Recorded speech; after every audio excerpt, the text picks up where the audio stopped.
Pagsampa mo ng 22, sasampalin ka ng buhay na akala mo dati chill lang. Malalaman mo na yung mga salitang hindi pinupulot ang pera, na dati ay naririnig mo lang sa mga magulang mo. Magtatrabaho ka, magbabayad ng tubig at kuryente. Tapos trabaho, trabaho ulit, paulit-ulit. Mamimiss mo yung batang ikaw, musmos, walang alam sa mundo.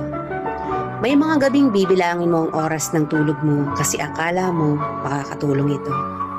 Gigising ka para kumayod, umanap ng pera. Perang akala mo sapat na. Pero dahil salat ka, wala kang magagawa kung hindi tanggapin ang katotohanang ganito ang buhay. Katotohanang dahil malaki ka na, malaki na rin ang bigat na papasanin mo. Dahil ngayong 22 ka na o 23 o 25 ka, malalaman mong hindi ka na lang nabubuhay para sa sarili mong pangarap. Real talk yan.